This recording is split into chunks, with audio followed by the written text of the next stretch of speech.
कि अगर कोई भी जॉब रहेगा, जैसे हम लोग का जॉब में जो पोस्ट होता है, जैसे टीचर ही है, एक पोस्ट हुआ, प्रिंसिपल हुआ, क्या हुआ, पोस्ट हुआ, या कोई प्रोफेशन में, जैसे टीचर प्रोफेशनल में आ जाएगा, डॉक्टर प्रोफेशन में आ जाएगा, तो कोई भी जॉब या प्रोफेशन रहेगा और उसका नाम अगर कहीं भी आ जाएगा तो उसके साथ भी आपको आर्टिकल क्या लगाना है? सरकारी स्कूल में डायरेक्टर नहीं होता है कि नहीं होता है, बस प्रिंसिपल होता है। सरकारी स्कूल का डायरेक्टर गवर्नमेंट है, क्योंकि पूरे स्कूल को डायरेक्ट वही करती है, ठीक है, माने उसको आप कह सकते हैं जो एजुकेशन मिनिस्टर होता है वो डायरेक्टर हुआ। तो मैं आपको बता दूं जितने भी हुए, जैसे मान लो हम आपको बोल रहे हैं chief minister, the chief minister, है ना, the chief minister is coming.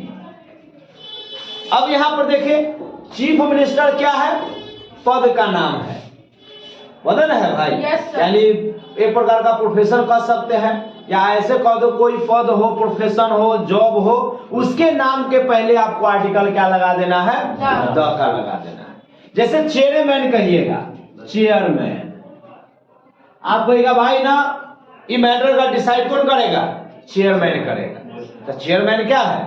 Post में आ गया, तो आप कह सकते हैं चेयरमैन विल डिसाइड, बाद में है ना, will decide the matter.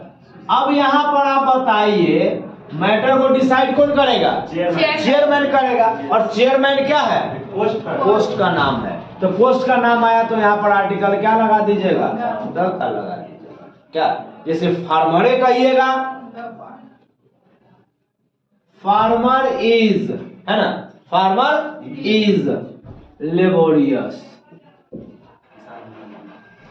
Farmer क्या हुआ?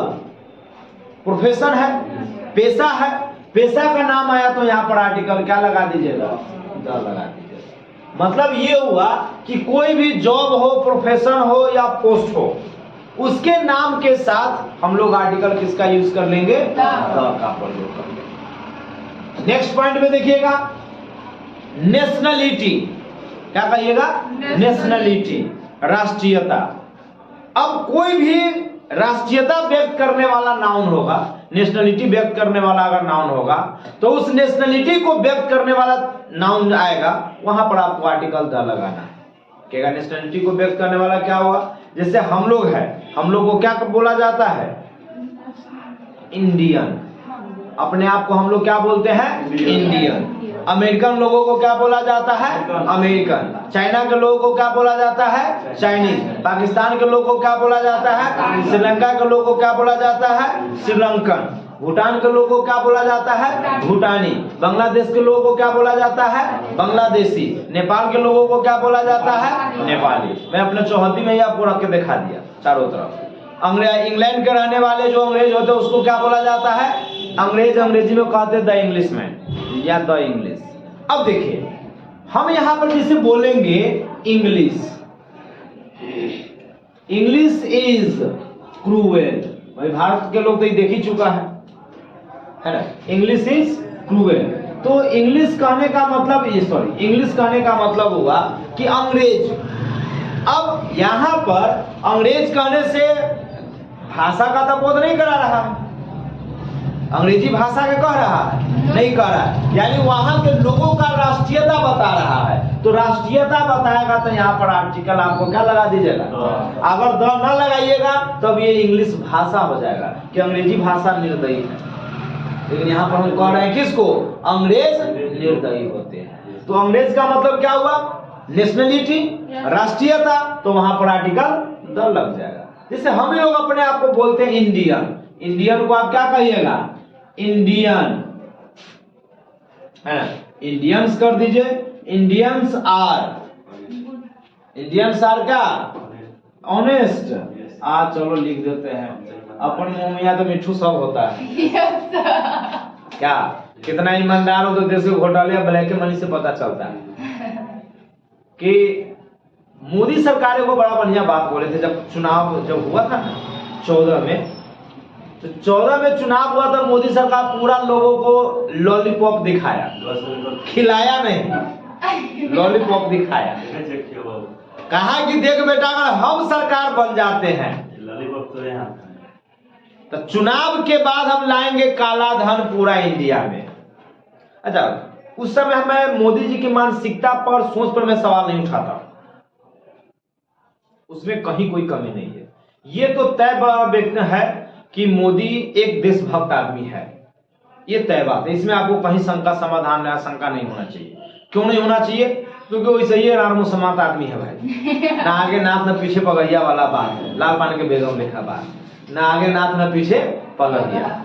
तो भैया उसके कोई खाने वाला है ही नहीं, तू घोटाला करेगा किसके लिए, वो चोरी करेगा किसके लिए, वो रखेगा किसके लिए भाई? है कोई उपाय?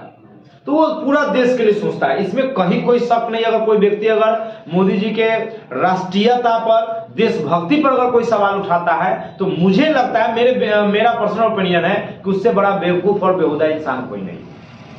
अब परेशानी कहां से हुआ? मोदी जी एक राज्य का सीएम थे, प्रधानमंत्री का चुनाव लड़ने से पहले। अच्छा, सीएम और पीएम दो अलग पोस्ट होता है। सीएम राज्य तक ही लिमिट होता है, उसको राज्य तक का कार्य का ही अनुभव होता है। और जब प्रधानमंत्री बनते हैं तब आपको विदेश नीति समझ में आता है कि विदेश नीति होता क्या है। तो उस समय मोदी जी को इतना जानकारी अच्छा से था नहीं कि भाई काला धन आएगा कैसे, लेकिन चुनाव में ये बात का घोषणा कर दिया कि हम काला धन वापस लाएंगे। इतना काला धन है हमारे देश का बाहर स्विट्जरलैंड के स्विस बैंक में कि हर आदमी के खाता में 15-15 लाख रुपया देंगे। ठीक है, वादा तो कर दिए, हमू बड़ा खुश भाई, हमू सोचे कि चल भाई 15 लाख दिए देती तो कहीं 2-4 कट्ठा, मतलब मैं 1 कट्ठा जमीन सीतामढ़ी में होइए जाते। हाँ भाई, अलगे से एगो बैंक खाता में चलते। सोचे कि भाई हमरो घर में सब आदमी के एक कट्ठा कीन दे, सब आदमी के नाम पर। हाँ, वही कितना के भैया बालो में तो बेटी के बियाह नहीं फट जाती भाई, बेटी वाला सीओ सोचो 15 लाख तो बेटी के बियाह पर डाल ले। अच्छा, बहुत आदमी हो सोचा हुआ कि आगे तो 15 लाख 4 जगह कीन ले। तो अलग अलग सब ख्वाब देखने लगा। मोदी जी को लोग एक तरफा वोट देके जिता दिया। जब मोदी जी चुनाव जीते, बेचारे प्रयास किए, ये भी क्या है, वो काला धन वापस लाने के लिए चुनाव, पहला सरकार में उन्होंने बहुत प्रयास किया। लेकिन जब विदेश नीति समझ में आया तो सबसे पहला स्विट्जरलैंड में उस स्विस बैंक का कानून है कि वो बिना किसी, जैसे अगर मेरा खाता है ना उसमें, तो मेरे बिना परमिशन को किसी को, हमारे देश की सरकार को ही कहा है ना, एगो सूचना नहीं दे सकता है। ऐसा उसका टर्म्स एंड कंडीशन होता है, खाता खोलने से पहले होगा। तो उस गुप्त माने कंडीशन के आधार पर वो नहीं बता सका सूचना। और दूसरा क्या निकला कि मोदी जी जिस पार्टी का नेता थे ना, उस पार्टी से लेकर विपक्ष तक सब कहा कि अगर जाएगा तो हमू पीछे हटो भाई, हमरो में खाता है, हमरो माल पानी में है भाई। ये ना कि भाई कांग्रेस में चोर है, बीजेपी में भी चोर है, आरजेडी में भी बड़का चोर है, जेडीयू में भी महा बड़का चोर है, मतलब हर पार्टी में चोर है भाई। तो सारा सांसद हाथ खड़ा किया कि सर जी ज्यादा हाथ पांव मारिएगा तो सब आदमी भागेंगे, रह जाएगा सरकार आपका ठेंगा लेखा। तो मोदी जी को 2 साल 4 साल में ये बात समझ में आ गया कि भैया अब ये होने वाला बात नहीं है। तब मोदी जी ने आदि ब्लैक मनी के मुद्दे न छोड़ दिए। अगला चुनाव में जब आए तो एको बेरी कहला चर्चा करे कि काला धन आएबो करेगा कि न आएगा, चाहे कहला आएगा, यानी उनको ही सारा बात समझ में आ गया। लेकिन मैं आज भी कहता हूं मोदी जी के देशभक्ति पर कोई शक नहीं है। ठीक है, तो हम यहाँ पर जैसे बता रहे थे इंडियंस, तो ईमानदारी तो आपको यहाँ नजर आइए रहा है कि कितना हमारे यहाँ के लोग ईमानदार हैं। इतना पैसा धैले स्विस बैंक में कि हर आदमी के खाता में 15 लाख आ जाएगा तो यो भैया पैसा बच जाएगा। अतः ईमानदार हमारा देश में, अतः चुरा के पैसा लोग बाहर भेजते हैं। तो ऐसे बड़का ईमानदार कहीं होगा? ईमानदारी का एक और आपको बता देते इंडियन का, उस स्विस बैंक में विश्व के सबसे ज्यादा माने पैसा जो है ना भारतीय का है। सब देश से ज्यादा ब्लैक मनी भारतीय का स्विस बैंक में जमा है। अतः हमारे यहाँ का ईमानदार आदमी है, इतना ईमानदार है कि इस ईमानदार का मिसाल स्विस बैंक भी देता है। और जब काला धन वापस लाने की बात कहा मोदी जी, तो काला धन की संख्या और बढ़ने ही लगा स्विस बैंक। यहाँ हो रहा था लाने की बात, और उसके बाद उसमें संख्या और बढ़ने लगा, डिपॉजिट और बढ़ने लगा, खाता और बढ़ने लगा। अब समझ रहे हैं, तो हमारे यहाँ ईमानदार लोग हैं। खैर चलिए, तो इंडियंस यहाँ पर चूंकि राष्ट्रीयता का बोध किया तो हम यहाँ पर आर्टिकल क्या लगाएंगे? जैसे अमेरिका है, अमेरिका से क्या बन जाएगा? अमेरिकन। क्या बन जाएगा? अमेरिकन। अमेरिकन में क्या हो जाता है? The American. और यहाँ पर इज में आर लगाइएगा, मालूम है क्या लगा? क्योंकि इंग्लिश कहने से प्लुरल जाति का बोध हो जाता है, पूरे लोग का बोध हो जाता है। तो द अमेरिकन आर, अमेरिकन कैसे होते हैं भाई? स्ट्रॉन्ग मान लो। अमेरिकन क्या होते हैं? मजबूत होते हैं। तो ये क्या हुआ? राष्ट्रीयता। और जो ही राष्ट्रीयता का बोध किया तो हम वहां पर आर्टिकल क्या लगा देंगे? द का प्रयोग। चलिए नेक्स्ट पॉइंट हम आपको बता दें, अगर कोई भी एडजेक्टिव, याद रखिएगा, कोई भी एडजेक्टिव अगर नाउन का काम करेगा वहां भी आर्टिकल द लगेगा।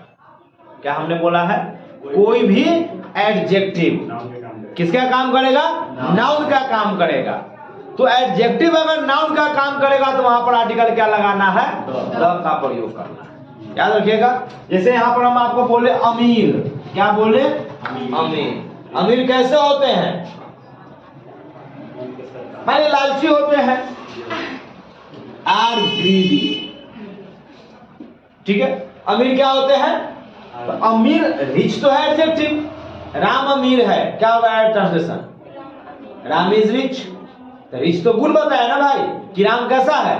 अमीर है।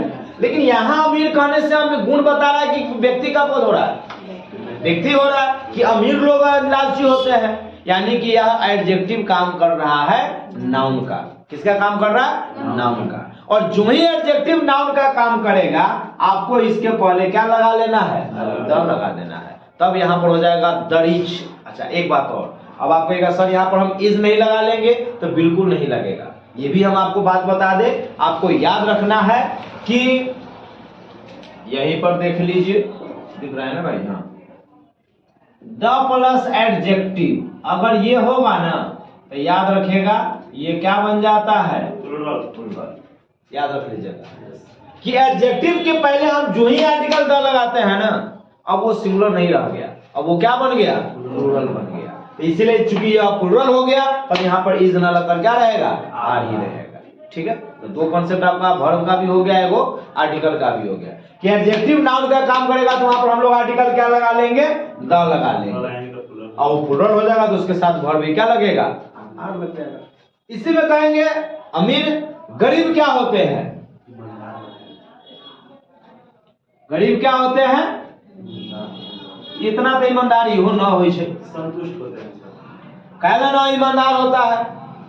कभी कभी माया भी आता है, कभी कभी गुस्सा भी आता है कि भागा इधर गरीब। आप लेबर रखो काम पर, लेबर मजदूर को तो रखा होगा। अच्छा, उसको काम पर रखोगे ना तो हर आधा घंटा 10 मिनट पर वो खैनी लगाने बैठे। अब बिहार के मजदूर के तो सबसे ज्यादा खैनी लगाने ऐसे बैठ जाएगा और वो भागा वो खैनी के लिए आधा घंटा टाइम वेस्ट करेगा, आधा घंटा वेस्ट करेगा। यही ईमानदारी। अरे थक जाए तो थकने के लिए हमको नहीं दिक्कत है, आप आराम से जोश से काम करो, आधा घंटा बैठ के आराम से रेस्ट करो ना। बढ़ई के लगा लो काम पर, हर आधा घंटा के बाद ना वो झूठो के करेगा, पिजाने का काम, साफ करने का काम। और ठिका पर दे दो तो कहाँ गए? खैनियों लगाना हुआ तो क्या तक लगाएगा तो खियावा ना, वो खुद नहीं लगाएगा, दूसरे को लगाएगा खियावा। वही मजदूर जिसको कहा ना खैनी लगाएगा और ठिका दे दो तो कहाँ थकता है? खाता भी नहीं है वो। तो भाई हम कह रहे हैं कि भाई आप थके इसके लिए बड़ी बात नहीं, आप रेस्ट कीजिए भाई, सब इंसान है, लेकिन आप ढंग से ईमानदारी से काम कीजिए, ईमानदारी से रेस्ट कीजिए, कौन रोकेगा वो? लेकिन यहाँ पर बेईमानी है उसके अंदर में रहता है। अच्छा हम आपको बता दें, एक कहानी सुनाते हैं। एक जज था, वो जज जो है इतना स्ट्रिक्ट जज था कि अपने कोर्ट में आने वाले जितने भी कैदी अगर गलत होता था ना, उसके कोर्ट से कोई भी गलत आदमी बचता नहीं था और कैपिटल पनिशमेंट देता था, यानी मौत की सजा देता था। जो फांसी मतलब मर्डर टाइप का जो होता है उस टाइप में जितना भी आता उसको मौत की सजा देता है। एक बार की बात है, उस जज का बेटा ही एक्सीडेंट केस में पकड़ा गया, मर्डर केस में। जब उसका बेटा जब कोर्ट में हाजिर हुआ और उस केस की सुनवाई वही जज किया, यानी उसका बाप ही किया। जब बहस चला जब बहस सुनने के बाद तो जज मालूम है क्या फैसला देता है कि नहीं, हर अपराधी को सुधरने का मौका देना चाहिए। अगर हम मौत की सजा दे देते हैं तो वो अपराधी को तो सजा दे दी, अपराधी को समझ में नहीं आए कि गलती क्या किया है, और वो सुधरने का मौका नहीं देना भी एक प्रकार का अपराध है। इसलिए किसी भी अपराधी को मौत की सजा नहीं होना चाहिए, उसको एक मौका सुधरने का देना चाहिए। अगर वो नहीं सुधरता है तब अगले बार में उसको फांसी दे दी। इससे पहले वो जितना आता था बिना सोचे समझे फांसी दे रहा। मालूम ऐसा क्यों हुआ? ऐसा क्यों हुआ मालूम है? क्योंकि खुद का बेटा था, तब उसको अपने एहसास हुआ मौत क्या चीज होती है। आपको एक महाभारत का एक अंश ले लीजिए। अर्जुन जो महाभारत के युद्ध से पहले न जाने कितना युद्ध लड़ा, कितना संहार किया था, कितना को मौत के घाट उतारा था, कोई माने गिनती नहीं किया जा सकता। लेकिन जब महाभारत का युद्ध हुआ, और जब महाभारत के युद्ध में सामने जब देखा कि हमारा बाबा है, काका है, चाचा है, गुरु है, भाई है, तब उसको मानवता याद आ गया कि हे प्रभु, हम कैसे युद्ध करें, हम कैसे ऐसे निर्दोष व्यक्ति की हत्या करें, इसमें ऐसे लोग मारे जाएंगे, मेरे चाचा है, मेरे नाना है। वो युद्ध से डरा नहीं था और वो कायर भी नहीं था, बल्कि उसको अपनापन का एहसास हुआ कि मौत जो होता है ना, मौत का डर उसमें उसको पता चला कि हमारे चाचा मरेंगे, भाई मरेंगे, दादा मरेंगे, पापा मरेंगे, जो भी लोग हैं, तब क्या कष्ट होगा, उसको उस कष्ट का अनुभूति हुआ। तब वो युद्ध करने से पीछा हटा था। और कृष्ण भगवान ये चीज जानते थे कि अर्जुन को युद्ध से नहीं डर लगा है, अर्जुन युद्ध मौत से नहीं डरा है। अर्जुन युद्ध से आज के बाद ऐसा नहीं कि युद्ध नहीं लड़ेगा। अगर महाभारत नहीं होता था ऐसा थोड़ी अर्जुन युद्ध छोड़ दिया रहता। इसलिए कृष्ण भगवान उसको जानकर प्रेरित किए और उसके हाथ से उसके चाचा, मामा, दादा, भैया का हत्या करवाए, उसके नेचर को स्ट्रॉन्ग कराए कि तुम्हारा यही कर्तव्य है, तुम आज तक यही करते आए हो। तो हम लोग भी वही होते हैं। गांव समाज में एगो पंचायत होगा, दूसरे के ऊपर पंचायत आएगा तो एकदम लंबा लंबा बात बोलेगा, और जब अपने ऊपर आएगा तो एहसास होता था, लगेगा भागने की ना ना हो के चाहिए। दूसरे पर लोग सीधा सलाह दे देगा, है ना हुई जाती तो क्यों होते भाई, तुम पर होगा तब तो ना एडजस्ट करके देखो कि ना होते। समझ गया? तो वही बात है। तो पुअर की बात आता है। ये पुअर मालूम है कब आपको लाचार महसूस होता है? जब आपसे लेना होता है, जब आपके यहाँ काम करता है। यही पुअर जब अपने यहाँ किसी को काम पर रखेगा तो कहेगा साला एक नंबर के कोड़ियावा है, भर दिन खैनी लगा कर टाइम पास कर रहा है। यो आदमी, उसको एहसास है कि हम तो यही किए हुए हैं। समझ में आया? चलिए खैर कोई बात नहीं है। तो यहाँ पर क्या लगा दीजिएगा? The poor. तो क्या कर सकते हैं? द पुअर आर, चलिए ईमानदार बेचारा को कह देते हैं। होता कितना है तो हम सब आदमी जानते हैं। अच्छा, हम ये नहीं कहते कि भाई बेकार है। मैंने आपको अभी क्या बताया? तो अभी ना अर्जुन और जज की कहानी बताए हैं। वो उतने देर तक वो बात करेगा जितना देर तक वो खुद भुगत भोगी नहीं है। जब वो खुद भुगत, एक रिक्शा चालक कहीं जाने के लिए मांग रहा है आपसे 50 रुपया, अब कहीं बाइक में उसको जिस रिक्शा पर बैठने की नौबत आएगा तो कहेगा वो 50 रुपया होती वहां पे, हम रिक्शा चलबे 20 रुपया हमसे ले। अब कहाँ गया उसकी ईमानदारी? देना चाहिए था उस समय बिना मांगे 50 रुपया, क्योंकि हम लेते हैं 50 को, नहीं देगा। तो ईमानदारी तब तक रहता है दूसरे पर है, जब वही चीज खुद पर आता है तो सारी ईमानदारी गायब हो जाती है। समझ में आया? चलिए, तो हम आपको बताएं, जॉब, प्रोफेशन, पेशा रहेगा तो वहां पर आपको आर्टिकल क्या लगाना है? द लगाना है। उसके बाद हमने क्या बताया? राष्ट्रीयता व्यक्त करने वाला जितना रहेगा उसके पहले हम लोग क्या लगाएंगे? द लगाएंगे। उसके बाद एडजेक्टिव का प्रयोग जब हम लोग किसके रूप में करेंगे?